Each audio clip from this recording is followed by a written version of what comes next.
preciso de la palabra de verdad, que usa bien la palabra de verdad. 2 Timoteo 2:15. Timoteo tenía que usar con precisión la palabra de Dios. Todo ministro cristiano debe hacerlo si quiere dar una prueba contundente de su ministerio y si quiere estar limpio de la sangre de sus oyentes en el último gran día.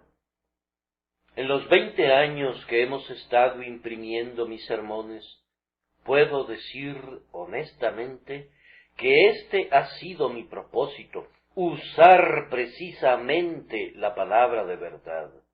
Cuando he tenido éxito, engrandezco el nombre del Señor. Cuando he fallado, lamento mi falla. Y ahora, una vez más, lo intentaremos de nuevo, y que Dios, el Espíritu Santo, sin cuyo poder nada se puede hacer correctamente, nos ayude a usar con precisión la palabra de verdad. La expresión es muy notable porque conlleva muchos matices de significado. No creo que ninguna de las figuras con las que voy a ilustrarla será forzada, pues han sido sacadas del texto por expositores bíblicos muy eminentes y pueden considerarse justamente como comentarios honestos, aun cuando puedan ser objetados a veces como correctas interpretaciones del texto. Que usa bien la palabra de verdad, dice nuestra versión bíblica, pero vamos a considerar por un momento otras traducciones. Timoteo no debía ni mutilar, ni torcer, ni torturar, ni hacer pedazos la palabra de Dios, ni mantenerse fuera de ella, como lo hacen quienes nunca tocan el alma de un texto. Debía usarla con precisión, como quien es enseñado por Dios para enseñar a otros. La versión Vulgata traduce, con un grado de exactitud considerable, manejando con precisión la palabra de verdad. ¿Cuál es la forma precisa, entonces, de manejar la palabra de verdad? Es como una espada y no fue hecha para jugar con ella. Así no se maneja con precisión el Evangelio. Debe ser usada con denuedo y debe dar en el blanco. Amigos míos, ¿se han convertido ustedes? ¿Creen en Jesucristo? ¿Son o no son salvos?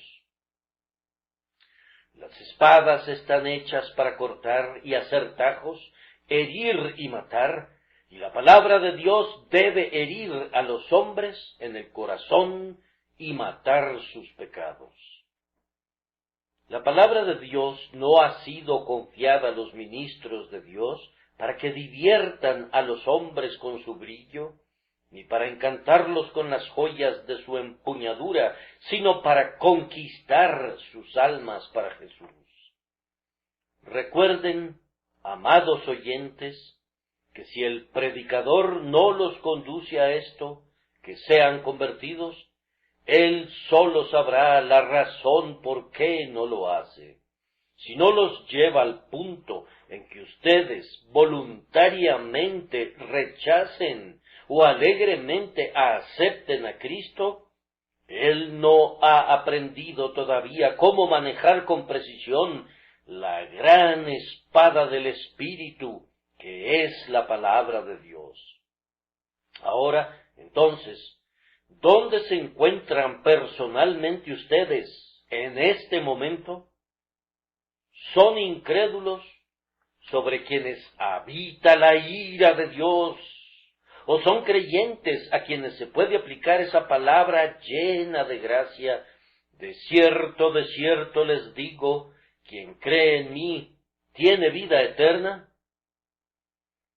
Oh, que el Señor hiciera que su palabra, que todo lo discierne, circulara por todo este lugar y golpeara en cada conciencia y desnudara cada corazón con su poderosa fuerza. El que maneja con precisión la palabra de Dios nunca la usará para defender a los hombres en sus pecados, sino para matar sus pecados. Si aquí hay un cristiano profesante que vive en pecado conocido, me da mucha pena por él. Y si allí hay hombre no cristiano que vive en pecado, que su conciencia le reconvenga. ¿Qué va a hacer él en aquel día, cuando Cristo venga a juzgar los corazones de los hombres, y los libros sean abiertos, y cada pensamiento sea leído ante todo un universo congregado? Deseo manejar la palabra de Dios de manera que ningún hombre pueda hallar jamás una excusa en mi ministerio para vivir sin Cristo y para vivir en pecado, sino que pueda conocer claramente que el pecado es un mal mortal y que la incredulidad es la destructora segura del alma. Quien hunde la palabra con precisión en las propias entrañas del pecado, como una espada de dos filos, ese ha aprendido a usarla. El Evangelio nunca debe ser usado para asustar a los pecadores frente a Cristo. Creo que a veces se maneja así. Hay personas que ruedan doctrinas sublimes como si fueran rocas en el camino del pecador y establecen oscuras experiencias como un estándar de horror que debe ser alcanzado antes que un hombre pueda creer en Jesús. Pero manejar con precisión la palabra de vida es para atemorizar a los hombres y llevarlos hacia Cristo, y no para alejarlos de Él. Sí, atraerlos a Él por la dulce seguridad que no rechazará a nadie que a Él venga. Que Él no pide que ellos se preparen, sino que si vienen de inmediato, tal como son, Él los recibirá con certeza. ¿No he manejado así la palabra de verdad cientos de veces en esta casa? ¿No ha sido acaso un gran imán para atraer pecadores?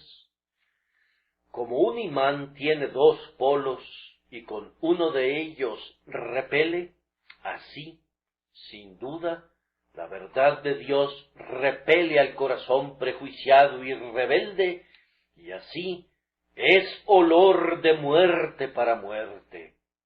Pero nuestro objetivo es manejarla de manera que el polo que atrae sea el que se active a través del poder del Espíritu de Dios y los hombres puedan ser atraídos a Cristo.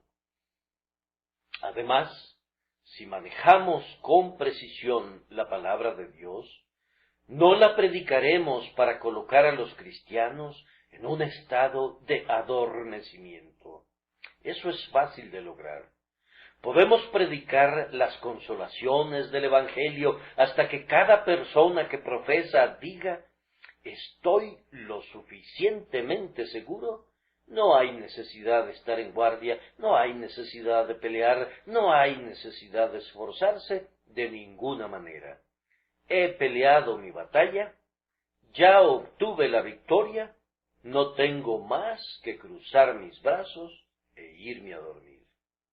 No, no, señores, así no es la forma que manejamos la palabra de Dios, sino que nuestro grito es: ocupaos en vuestra salvación con temor y temblor, porque Dios es el que en vosotros produce así el querer como el hacer por su buena voluntad.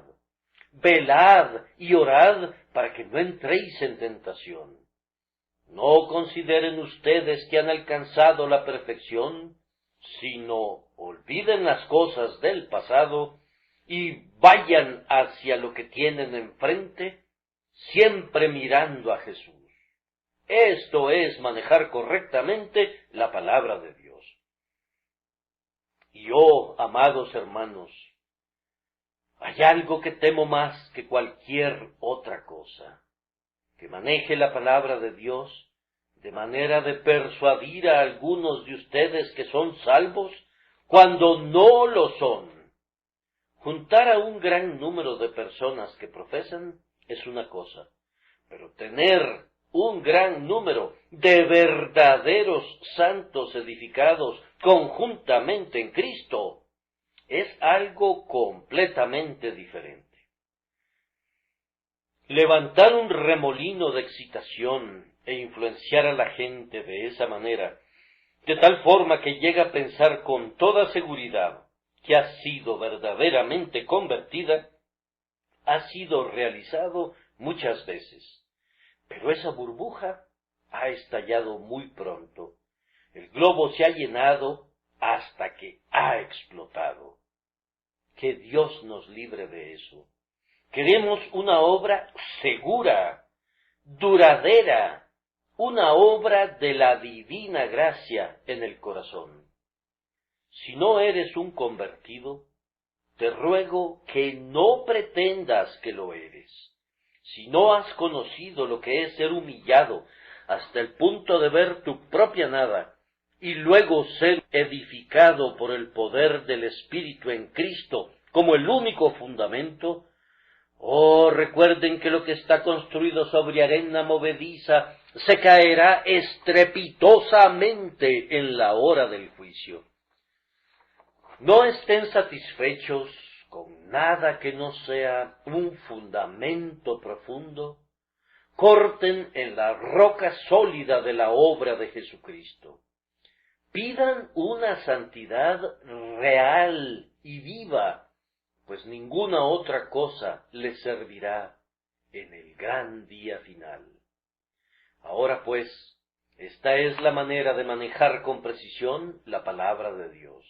Usarla para empujar hasta el fondo la verdad en el corazón de los hombres para su conversión, usarla para derribar sus pecados, usarla para traer a los hombres a Cristo, usarla para despertar a los pecadores y usarla para producir no una simple profesión de fe, sino un trabajo de gracia real en los corazones de los hombres. Que el Espíritu Santo enseñe a todos los ministros de Cristo a manejar de esta manera la espada de dos filos del Espíritu, que es la palabra de Dios. Pero ahora, en segundo lugar, mi texto tiene otro significado. Tiene una idea en él que sólo la puedo expresar por medio de una figura. Dividir en forma correcta o cortar en línea recta. Un labrador está aquí con su arado y labra a lo largo de una parte del campo hasta la otra, haciendo un surco recto. Así Pablo quería que Timoteo hiciera un surco recto a través de la palabra de verdad.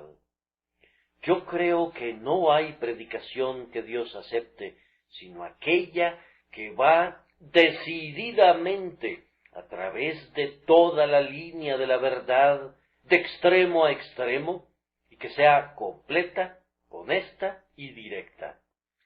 Así como la verdad de Dios es una línea recta, así debe ser nuestro manejo de la verdad, claro y honesto, sin cambios ni trucos. Hay 2 o 3 surcos en los que he trabajado duro. Uno de ellos es el de la gracia inmerecida. La salvación es del Señor. Él la inicia, la continúa y la completa. La salvación no es del hombre, ni por el hombre, sino únicamente por gracia. Gracia en la elección, gracia en la redención, gracia en el llamamiento eficaz, gracia en la perseverancia final, gracia en el otorgamiento de la perfección de la gloria. Todo es gracia de principio a fin. Si en cualquier momento decimos algo que sea realmente contrario a este claro testimonio, que la salvación es por gracia, no vayan a creernos. Este surco debe ser abierto claramente, sencillamente y más allá de toda equivocación. Pecador, tú no puedes ser salvado por ningún mérito, penitencia, preparación o sentimiento que sean tuyos. Únicamente el Señor puede salvarte como una obra de misericordia gratis, no porque tú lo merezcas, sino porque Él quiere hacer esa obra para magnificar su abundante amor. Ese es el surco recto de la palabra. Nos empeñamos siempre en abrir un surco recto sobre la cuestión de la depravación humana, predicar que el hombre está caído, que cada parte y pasión de su naturaleza está pervertida, que se ha extraviado completamente, que está enfermo desde la coronilla de su cabeza hasta la planta de sus pies, sí, que está muerto en transgresiones y pecados, y corrupto ante Dios. No hay quien haga lo bueno, no hay ni siquiera uno. He observado que algunos predicadores labran su surco muy torcidamente, pues dicen, hay todavía algunos puntos muy buenos acerca del hombre, y muchas cosas que valen la pena en él, que sólo necesitan desarrollo y educación. Pueden haber leído en la historia de la época de Mr. Whitefield qué alboroto se armó porque alguna vez dijo que el hombre era medio bestia y medio diablo. No creo que nunca haya estado más cerca de la verdad que cuando dijo esto. Tan solo les pido perdón a las bestias, pues una bestia difícilmente llegaría a ser tan mala y vil como se torna la naturaleza humana cuando se le deja desarrollarse completamente por ella misma. Oh, orgullo de la naturaleza humana, aramos directamente sobre ti. La hierba mala permanece en tu campo y debe cortarse desde las raíces. Tus cizañas sonríen como flores bellas, pero el arado debe ir completamente a través de ellas hasta que toda la belleza humana se muestre como una Jezabel pintada y toda la gloria humana como una burbuja que explota. Dios es todo, el hombre no es nada. Dios en su gracia salva al hombre, pero el hombre, por su pecado, se arruina totalmente hasta que se interpone la gracia de Dios. Quiero arar otro surco recto aquí. Otro surco recto es el de la fe. Somos enviados para decirles a los hombres que quien cree y es bautizado es salvo, y nuestro deber es exponerlo así. La salvación no es por obras. Las obras no son el surco, ni por oraciones, ese no es el surco, ni por sentimientos, ese no es el surco del Evangelio, ni por preparaciones y enmiendas y reformas, sino por la fe en Jesucristo. El que cree en Él no es condenado. Así como comenzamos la vida nueva por la fe, debemos permanecer en ella por la fe. No somos salvos por la fe hasta un determinado punto, para luego confiar en nosotros mismos. Habiendo comenzado en el Evangelio, No debemos ser perfeccionados por la ley. El justo por la fe vivirá. Vivimos por la fe al entrar en la puerta estrecha y vivimos por la fe hasta que llegamos a nuestro descanso eterno. Creed, ese es el grandioso precepto del Evangelio, y confiamos que nunca nos hemos salido de este surco, sino que hemos tratado de arar rectamente a través del campo del Evangelio, de un extremo al otro, clamando: mirad a mí y sed salvos todos los términos de la tierra, porque yo soy Dios y no hay más. Otro surco que a ciertas personas no les gusta mucho arar, pero que debe marcarse claramente si un hombre es un labrador honesto para Dios, es el del arrepentimiento. Pecador, tú y tus pecados deben separarse. Has estado casado con ellos por mucho tiempo y han tenido juntos mucha alegría, tal vez, pero se deben separar. Tú y tus pecados deben desunirse, o tú y tu Dios nunca se unirán. No puedes conservar ni un pecado. Todos deben abandonarse. Todos deben ser sacados como lo fueron los reyes cananitas de su cueva y ser colgados de frente al sol. Ni siquiera el más amado puede librarse. Debes abandonarlos, repudiarlos, aborrecerlos y pedirle al Señor que te ayude a derrotarlos. ¿No sabes que el surco del arrepentimiento corre a través de toda la vida del cristiano? Peca y se arrepiente de su pecado. El Hijo de Dios no puede amar el pecado, debe aborrecerlo mientras vea rastros de él en existencia. Hay el surco de la santidad. Ese es el siguiente punto que toma el labrador. La santidad sin la cual nadie verá al Señor. Hemos predicado la salvación por gracia, pero no predicamos la salvación para aquellos que continúan en el pecado. Los hijos de Dios son un pueblo santo, lavado, purificado, santificado y hecho celoso de buenas obras. Quien habla acerca de la fe y no tiene obras que prueben que su fe es una fe viva, se miente a sí mismo y miente ante Dios. Es la fe la que nos salva, no las obras, pero la fe que salva siempre produce obras. Renueva al corazón, cambia el carácter, tiene influencia sobre los motivos y es el instrumento en la mano de Dios para hacer del hombre una nueva criatura en Jesucristo. No se equivoquen en esto, señores. Pueden ser bautizados y rebautizados. Pueden asistir a los sacramentos o pueden creer en un credo ortodoxo, pero serán condenados si viven en pecado. Te puedes convertir en un diácono o en un anciano o en un ministro, si te atreves a ello.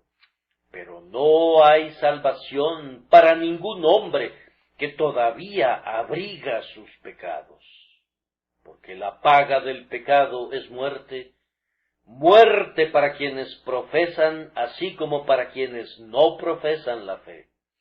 Si acarician sus pecados en secreto, Dios revelará esos pecados en público y los condenará de acuerdo a la estricta justicia de su ley. Estos son los surcos que hemos tratado de arar, profundos, bien definidos y rectos. Oh, que Dios los arara Él mismo en los corazones de todos ustedes, para que pudieran conocer por experiencia cómo se divide correctamente la verdad. Hay un tercer significado en el texto. que usa bien la palabra de verdad es, como algunos piensan, una expresión tomada de los sacerdotes en el momento en que partían los sacrificios. Cuando tenían un cordero o una oveja, un carnero o un buey para ofrecerlos en sacrificio, después de haberlo matado, era cortado en pedazos, cuidadosa y adecuadamente. Y se requiere de mucha habilidad para encontrar la ubicación de las articulaciones para cortar al animal con discreción. Ahora pues, la palabra de verdad debe cortarse en porciones con sabiduría, no debe ser cortada a tajos o desgarrada como lo haría una bestia salvaje, sino que debe ser dividida con precisión. Debe haber discernimiento y análisis. Una buena parte de los deberes de un ministro consiste en que debe ser capaz de hacer una disección del Evangelio, colocar una pieza aquí y otra allá y predicarlo con claridad, precisión y discernimiento. Todo ministro del Evangelio debe hacer una división entre el pacto de obras y el pacto de gracia. Ese es un punto muy sutil, y muchos fallan en discernirlo bien, pero siempre debe conservarse esa distinción de manera muy clara, pues de lo contrario se hace un gran daño. Y se crea una confusión mayor al no distinguir entre gracia y ley. Está el pacto de obras. Haz esto y vivirás. Pero su voz no es la del pacto de gracia que dice, escucha y tu alma vivirá. Tú lo harás, pues yo voy a hacerlo. Ese es el pacto de gracia. Es un pacto de promesa pura, sin las impurezas de términos y condiciones. He oído que algunas personas dicen lo siguiente: los creyentes serán salvos si a partir de este momento son fieles a la gracia otorgada. Eso tiene un sabor al pacto de obras. Dios te amará, dice otro, si tú... en el momento en que se introduce un sí, se trata del pacto de obras, y el Evangelio se ha evaporado. Más pronto se mezclarán el agua y el aceite que el mérito y la gracia. Cuando ustedes encuentren el pacto de obras en cualquier parte, ¿qué harán con él? Pues hagan lo mismo que hizo Abraham y que Sara exigió. Echa a esta sierva y a su hijo, porque el hijo de esta sierva no ha de heredar con Isaac mi hijo. Si eres hijo de la promesa de la gracia inmerecida, no permitas que la Agar y el Ismael de la servidumbre legal y de la esperanza carnal vivan en tu casa. Fuera con ellos. No tienes nada que hacer con ellos. Deja que la ley y el Evangelio tengan sus lugares adecuados. La ley es la maestra para traernos hacia Cristo, pero cuando hemos llegado a Cristo, ya no estamos bajo la maestra. Que el principio de la ley siga su camino, obrando la convicción en los pecadores y destruyendo sus esperanzas infundadas, pero permanezcan en Jesucristo una vez que lo han recibido. Si van a ser salvos por obras, entonces no es por gracia. De lo contrario, las obras ya no son obras.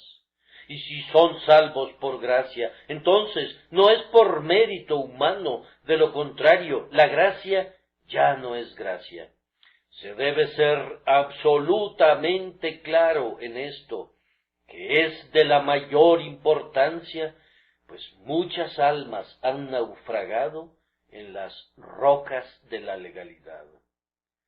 Necesitamos también conservar una clara distinción entre los esfuerzos de la naturaleza y la obra de gracia. Es digno de elogio que los hombres hagan todo lo posible para ser mejores, y todo lo que hace que la gente sea más sobria, más honesta, más frugal, mejores ciudadanos, mejores esposos y mejores esposas, es algo muy bueno. Pero eso es la naturaleza y no la gracia. La reforma no es la regeneración. Os es necesario nacer de nuevo. Es válido todavía, tanto para los buenos como para los malos. Ser hechos una criatura nueva en Jesucristo es tan necesario para quienes son morales como para los depravados, pues cuando la carne ha hecho lo mejor, lo que es nacido de la carne, carne es, y entonces los hombres deben nacer del Espíritu o no pueden entender cosas espirituales ni entrar en el cielo. Siempre he intentado mantener esta distinción y confío que nadie de ustedes confunda jamás los esfuerzos de la naturaleza con las obras de la gracia divina. Hagan lo que puedan en lo referente a la reforma humana, pues se deben fomentar todas las cosas que son honestas y de buena reputación, pero sin embargo nunca coloquen el plan más filantrópico o el sistema de más elevación en lugar de la obra de la gracia soberana, pues si lo hacen, harán 10 veces más daño que el bien que pudieran realizar.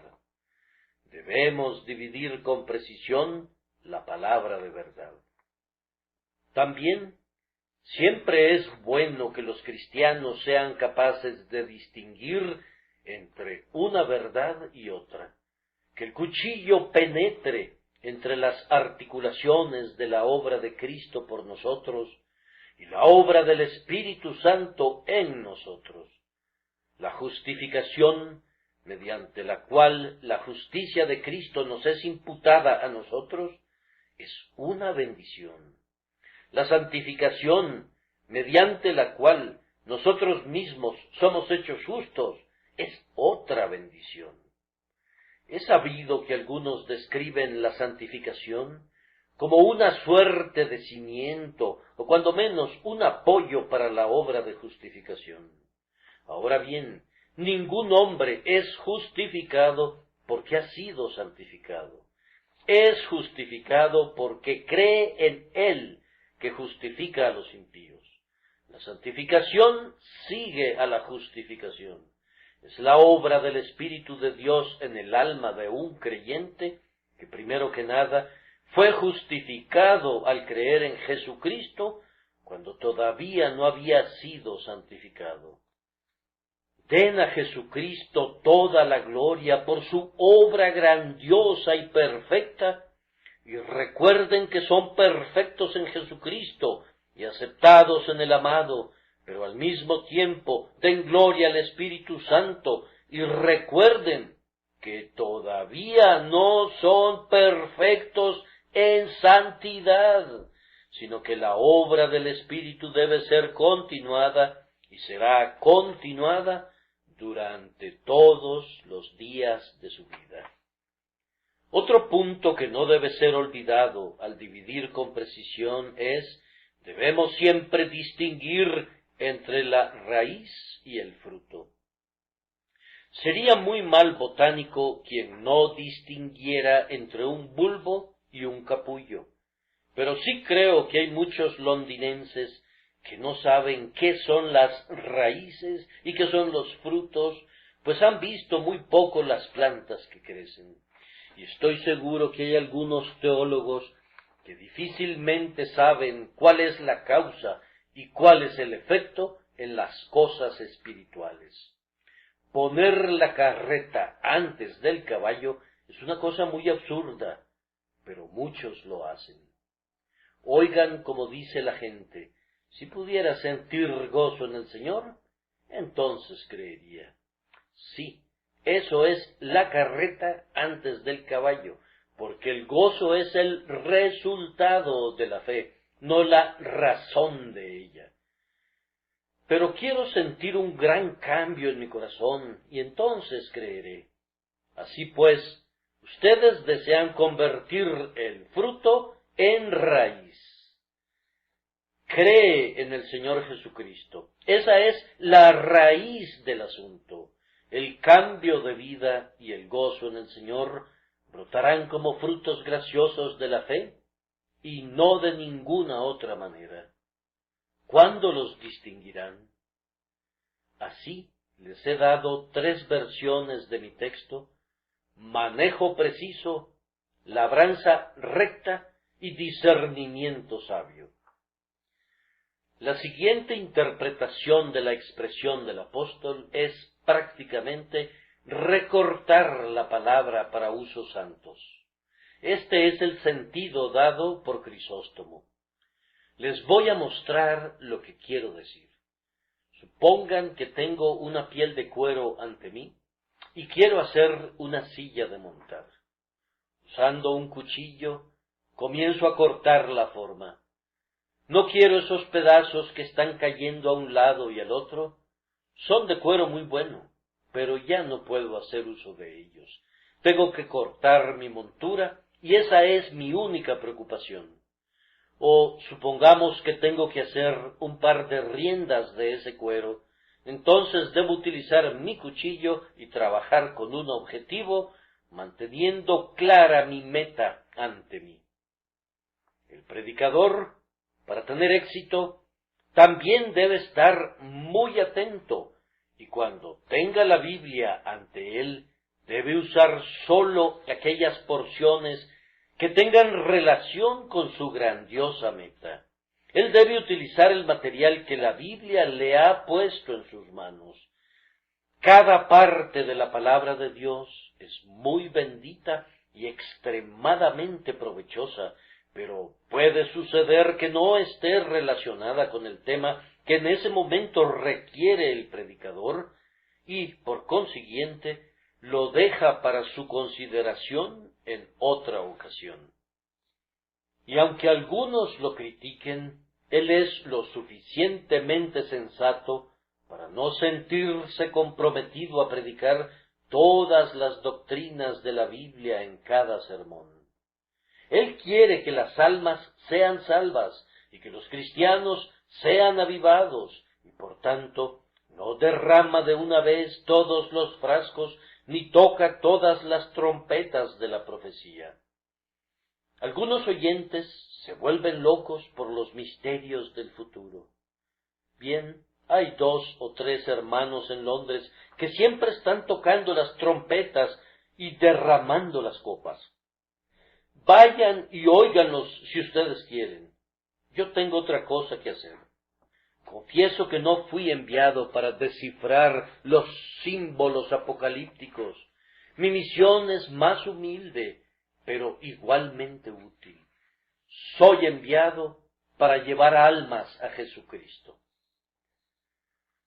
Hay predicadores que siempre están tratando con temas profundos, las cosas muy profundas.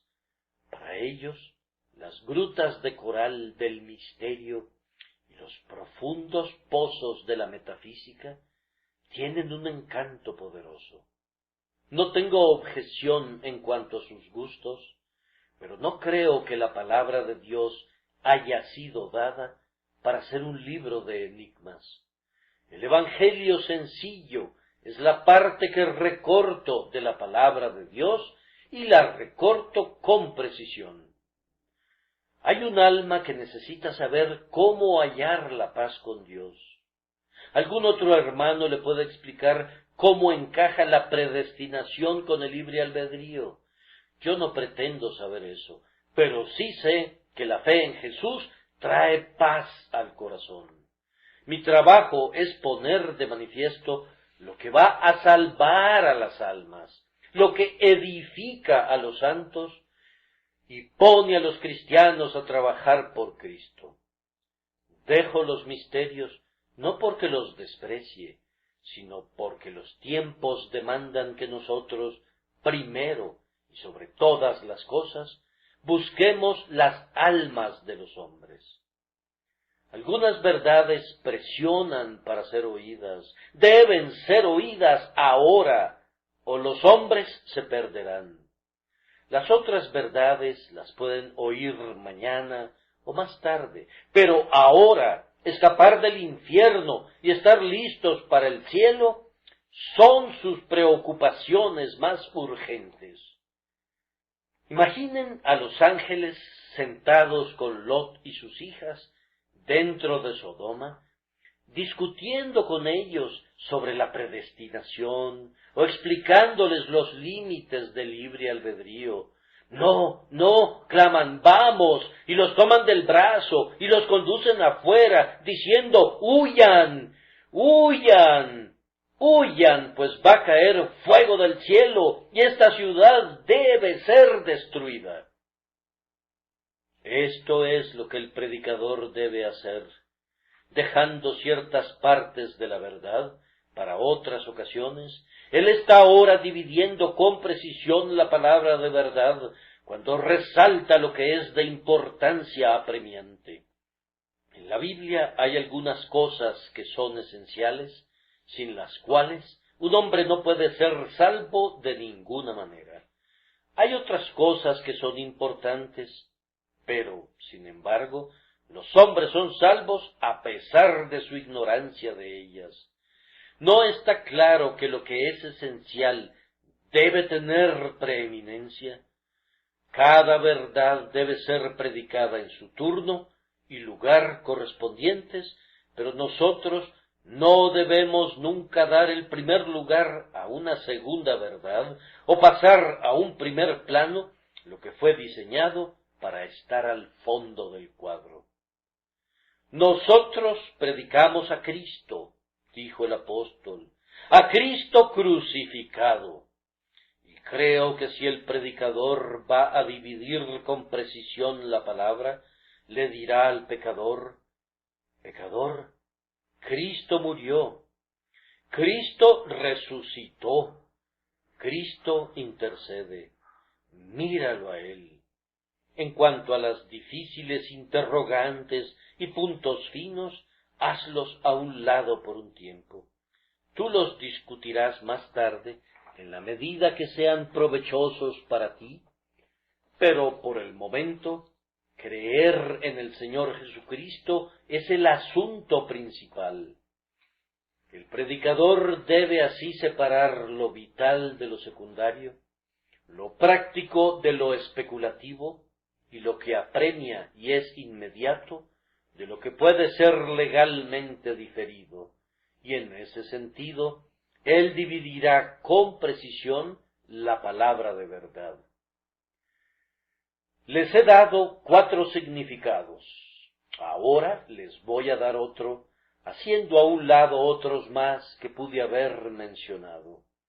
Una cosa que el predicador tiene que hacer es asignar a cada uno su porción. Y aquí cambia la figura. De acuerdo a Calvino, la intención del Espíritu aquí es representar a uno que es como mayordomo de la casa y tiene que proporcionar comida a los diferentes miembros de la familia. Tiene que dividir con precisión el pan para no darles a los niños y bebés toda la corteza. Tiene que suministrar correctamente su porción a cada cual, según sus necesidades, y no darles leche a los hombres fuertes, ni a los bebés una dieta sólida, ni arrojar el pan de los hijos a los perros, ni darles a los hijos la comida de los cerdos, sino colocar ante ellos su propia porción. Déjenme intentar y hacerlo. Hijo de Dios, tu porción es toda la palabra de Dios. Cada promesa contenida en ella es tuya. Tómala, aliméntate de ella. Cristo es tuyo, Dios es tuyo, el Espíritu Santo es tuyo, la eternidad es tuya, la muerte es tuya, la gloria eterna es tuya. Allí está tu porción. Es muy dulce darte tu alimento real. Que el Señor te dé un muy buen apetito. Aliméntate de Él, aliméntate de Él. Pecador, tú que no crees en Jesús, nada de esto es tuyo. Mientras permanezcas como eres, las amenazas son todas tuyas. Si rehusas creer en Jesús, ni esta vida ni la que viene es tuya, ni el tiempo ni la eternidad. Tú no tienes nada bueno. Oh, cuán terrible es tu porción ahora, pues la ira de Dios está sobre ti. Oh, que tú fueras sabio, que tu carácter pudiera ser cambiado, pues hasta que haya sido cambiado, no nos atrevemos a halagarte. No hay ni una sola promesa para ti, ni una sola frase de aprobación. Tú tienes tus alimentos para comer y tus vestidos para cubrirte, pero aun eso te es dado por la abundante misericordia de Dios, y se puede convertir en una maldición para ti, a menos que te arrepientas. Lamento mucho traerte un mensaje así, pero debo ser honesto contigo. Eso es todo lo que puedo darte. Dios lo ha dicho, y es una terrible sentencia. Maldeciré vuestras bendiciones. Oh pecador, la maldición del Señor está en la casa de los impíos. Tenemos que partir también una porción para los que sufren, y oh, cuán dulce tarea es esta, decirles a aquellos que lloran en Sión, que el Señor les dará belleza en vez de las cenizas. Bienaventurados los que lloran, porque ellos recibirán consolación. El Señor restaurará la paz a sus dolientes. No teman ni desmayen, pues el Señor les va a ayudar. Pero cuando hayamos dado a quienes lloran sus dulces alimentos, tenemos que volver el rostro hacia los hipócritas y decirles: pueden colgar sus cabezas como juncos, pueden rasgar sus vestidos y aparentar que ayunan, pero el Señor, que conoce el corazón de ustedes, vendrá de pronto y les quitará la máscara. Y si no son sinceros ante Él, si son pesados en la balanza y se les encuentra deficientes, Él les administrará la hiel de amargura para siempre. Para sus dolientes hay misericordia, pero para el defraudador y el hipócrita hay juicio sin misericordia. Además, suministrar una porción a quien busca es una cosa muy agradable cuando decimos: todo aquel que pide, recibe, y el que busca, halla, y al que llama, se le abrirá. Venid a mí, todos los que estáis trabajados y cargados, dice Cristo, y yo os haré descansar. Tomen su porción y regocíjense. Tenemos que darnos vuelta y decir a otros que piensan que son buscadores, pero que se están demorando: ¿hasta cuándo claudicaréis vosotros entre dos pensamientos? ¿Cómo es que ustedes están continuamente vacilando y rehúsan creer en Jesús y permanecen en la condición de incredulidad cuando el mandamiento del Evangelio es: crean, crean ahora y vivan? De esta manera tenemos que darles a unos consuelo, a otros consejo, a otros reproche, a otros ánimo. Tenemos que darle a uno la invitación y a otro la advertencia. Esto es dividir con precisión la palabra de verdad. Sí, y algunas veces Dios capacita a sus servidores para que prediquen la palabra a algunos hombres de manera muy notable. Creo que si yo contara unas cuantas de las cosas que me han ocurrido durante los últimos 21 años, no serían creídas. O si les dijera a ustedes pasajes de historia que conozco, que han ocurrido en este tabernáculo a personas que han venido aquí y a quienes les he hablado la palabra exacta, sin conocerlos yo ni por un momento, los hechos sonarían a ficciones. Les daré un ejemplo. Algunos de ustedes recordarán mi predicación del texto: ¿quién me dará aviso si tu padre te respondiere ásperamente?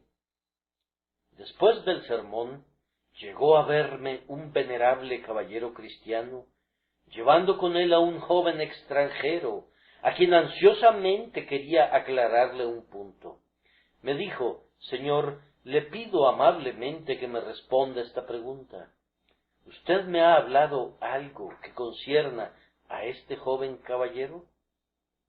No, señor, ciertamente que no, dije.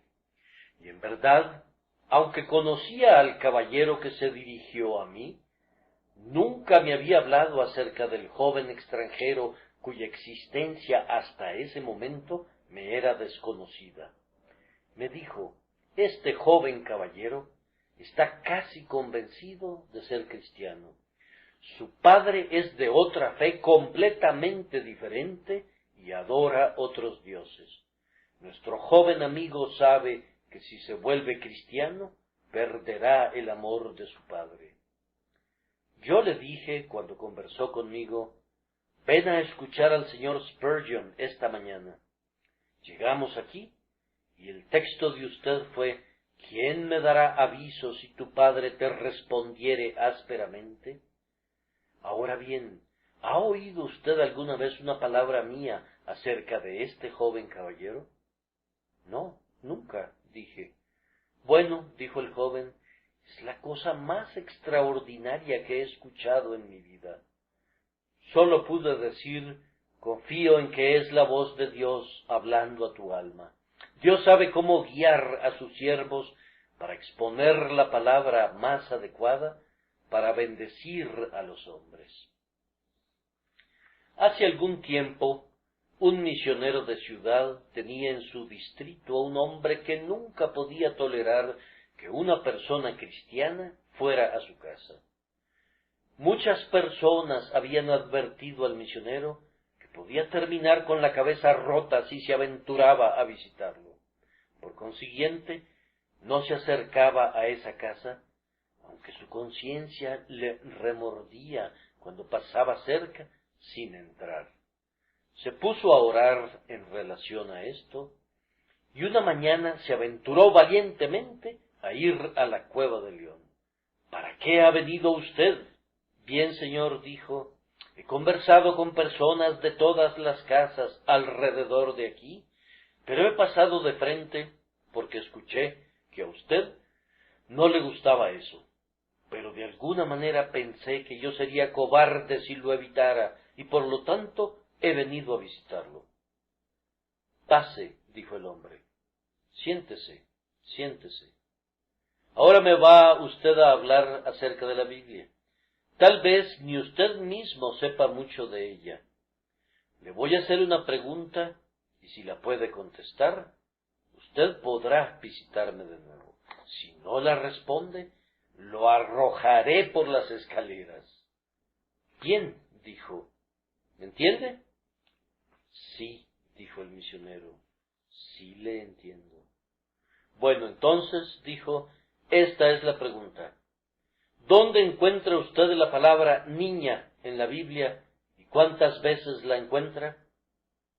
El misionero de la ciudad dijo, la palabra niña aparece solo una vez en la Biblia y en el libro de Joel, capítulo 3 y versículo 3. Vendieron la niña por vino. Correcto, dijo. No hubiera creído que lo supieras si no te hubiera hecho alguna otra pregunta. Puedes regresar a visitarme. Pero, dijo el misionero, me gustaría que usted supiera cómo es que llegué a saberlo. Esta misma mañana oraba para que Dios me guiara, y cuando estaba leyendo el capítulo de la mañana, llegué a este pasaje, y vendieron la niña por vino, y busqué en mi concordancia para ver si la palabra niña se encontraba en alguna otra parte. Encontré que la palabra niñas aparece en el pasaje, y las calles de la ciudad estarán llenas de muchachos y muchachas que jugarán en ellas. Zacarías 8:5. El resultado de esta historia, por muy raro que parezca, fue que se le permitió al misionero ir de visita, y el hombre le tomó gusto a sus visitas, y toda la familia prosperó, y el hombre y su mujer y uno de sus hijos se hicieron miembros de una iglesia cristiana algún tiempo después. Parece algo extraordinario. Sin embargo, les puedo asegurar a ustedes que esas cosas tan extraordinarias son lugares comunes en mi experiencia. Dios ayuda a sus siervos a dividir con precisión la palabra, es decir, a predicar una porción especial a cada caso especial, de manera que le llegue al hombre como si todo lo relativo a él fuera conocido. Antes de que yo viniera a Londres, un hombre se me acercó un domingo en un terrible estado de enojo. Juraba que me iba a dar de latigazos por retarlo desde el púlpito. —¿Pues qué cosa dije? —le pregunté. —¿Qué dijo? Usted me miró a la cara y dijo, ¿qué más puede hacer Dios por ti? ¿Él te dará una buena esposa? Ya has tenido una y la has matado por tu maltrato. Acabas de conseguir otra esposa y es probable que hagas lo mismo con ella. Bien, dije, ¿mataste a tu primer mujer por tu mal comportamiento? Eso dicen, pero me casé el sábado, dijo. ¿Pues qué, no lo sabía? No se lo aseguro, repliqué. No tengo ningún conocimiento de los asuntos de su familia y le deseo muchas felicidades con su nueva esposa. Se calmó bastante, pero creo que yo di en el clavo esa vez, que había matado a su mujer por su dureza y que apenas si le gustaba traer a su nueva mujer al lugar de adoración para que se le dijera eso. Le quedó el sombrero, y si algún sombrero te queda a ti, te pido que te lo pongas, porque lejos de evitar ser personal, te aseguro que trato de ser tan personal como pueda hacerlo, porque anhelo ver que la palabra llegue directo a la conciencia de cada hombre, para convencerlo de su condición y hacerlo temblar ante Dios y confesar su pecado y abandonarlo. Me deben permitir unos pocos minutos más, mientras toco el último punto, el cual es este. Usar con precisión la palabra de verdad significa decirle a cada hombre cuál será su porción y su herencia en la eternidad. Tal como cuando la tierra de Canaán fue conquistada, fue repartida por suerte entre las tribus, así el predicador debe hablar de Canaán, esa tierra dichosa, pero también tiene que hablar de la tierra de tinieblas y de sombra de muerte, que todo hombre sepa cuál será su última morada. Ustedes ciertamente lo saben. Ustedes que vienen aquí lo saben. Necesito repetir una historia que hemos contado una y otra vez, 1000 veces. Todos los que creen en Jesús y son renovados en sus corazones y son guardados por la gracia de Dios, por la fe para salvación, heredarán la vida eterna. Pero para aquellos que no creen en Dios, que rechazan a su Hijo, que permanecen en sus pecados, para ellos no queda nada sino una horrenda expectación de juicio y de hervor de fuego. Los malos serán trasladados al Seol, todas las gentes que se olvidan de Dios. Irán estos al castigo eterno y los justos a la vida eterna. Entended ahora esto, dice Dios, entended ahora esto, los que os olvidáis de Dios. No sea que os despedace y no haya quien os libre. Oh, la ira que viene, la ira que viene. Creyente, ahí está tu porción en la tierra bendita. Pecador, a menos que te arrepientas, allí está tu porción, en la tierra de tinieblas y de llanto, y de lamentos y de crujir de dientes. Yo recibo un periódico religioso de Estados Unidos, y en el último número venían estas palabras al final, en letras grandes, impreso a la manera americana, práctica y comercial.